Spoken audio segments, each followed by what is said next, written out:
Le consul est un agent officiel envoyé par le Maroc dans un pays pour veiller à la protection des intérêts des citoyens marocains et du Maroc. Le consul a entre autres tâches les prestations consulaires, assister les Marocains de passage en France et veiller également à l'application des conventions consulaires qui existent entre le Maroc et la France. Certains consuls se voient aussi confier des tâches politiques, principalement quand le consulat n'est pas dans la capitale, des tâches de développement des relations économiques, politiques, culturelles, de développer des contacts étroits avec les autorités locales.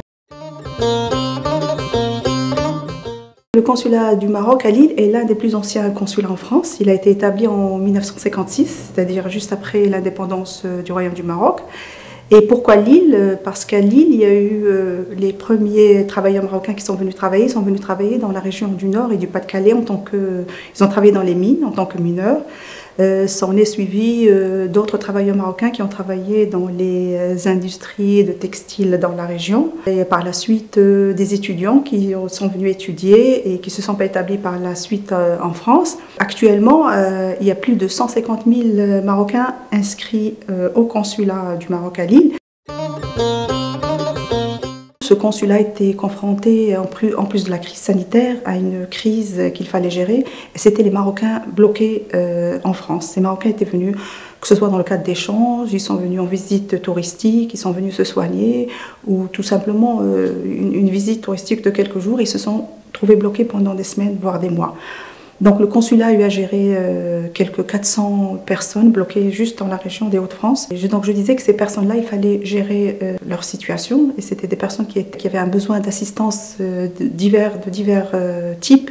Certaines personnes avaient besoin d'hébergement, certaines personnes avaient besoin d'une assistance médicale, certaines personnes avaient besoin d'une prise en charge. Et il fallait gérer ces cas. Ça a pris des semaines. Le début de l'année 2020 a été impacté par la crise du Covid, au Maroc comme partout dans le monde. Et la fin de l'année a été marquée par une importante décision prise par l'administration américaine, qui est celle de la reconnaissance de la marocanité du Sahara et de la souveraineté du Maroc sur toutes ces provinces du Sud. Cette décision est importante pour le Maroc dans la mesure où elle constitue un soutien explicite à la position du Maroc. Et elle constitue l'aboutissement de tout un processus de concertation initié par Sa Majesté le roi Mohamed VI avec toutes les administrations américaines. L'importance de cette décision réside aussi dans le fait qu'elle provient d'une puissance mondiale, qu'elle émane également d'un pays membre du Conseil de sécurité et qu'elle émane d'un pays allié du Maroc avec lequel les relations stratégiques ont été renforcées au cours des 20 dernières années. Cette décision s'inscrit aussi dans le cadre d'une forte dynamique que connaît la question du Sahara marocain, qui est celle de la reconnaissance par 20 pays venant d'Afrique, du Moyen-Orient, des Caraïbes et de l'Amérique du Nord, une reconnaissance de la marocanité du Sahara à travers l'ouverture de consulats dans les provinces du Sud, notamment à Laayoune et à Dakhla. Et le dernier pays ayant déclaré ouvrir un consulat, ce sont les États-Unis d'Amérique qui vont ouvrir un consulat à Dakhla. Ce consulat sera à vocation économique et il va permettre d'attirer les investissements et il va permettre à la région de devenir un hub économique. Et il va permettre non seulement à la ville, mais également à la région et à travers cette région à toute l'Afrique subsaharienne et vers toute l'Afrique. Je vais citer d'abord un projet important, c'est celui de la vaccination qui a déjà commencé au Maroc. Il y a plus d'une semaine maintenant et elle concerne à l'heure actuelle, elle concerne jusqu'à présent 300 000 personnes. Aussi bien les nationaux que les étrangers, y compris les personnes réfugiées. Sur le plan économique, pour faire face à la crise du Covid, il y a eu la création d'un fonds d'investissement stratégique pour venir en aide à l'économie marocaine et pour soutenir les projets d'investissement à travers des partenariats publics-privés, à travers l'injection de l'équivalent de 11% du PIB dans l'économie nationale.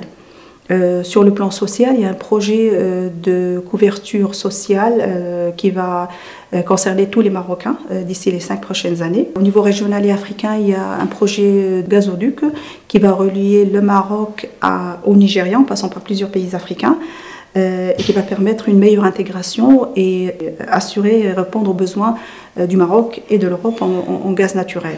Donc je ne peux m'atteler sur tous les projets qui sont en cours actuellement au Maroc, mais ce que je peux dire, c'est que sous le leadership de notre roi Mohamed VI, Le Maroc s'est imposé en tant qu'acteur incontournable sur la scène africaine.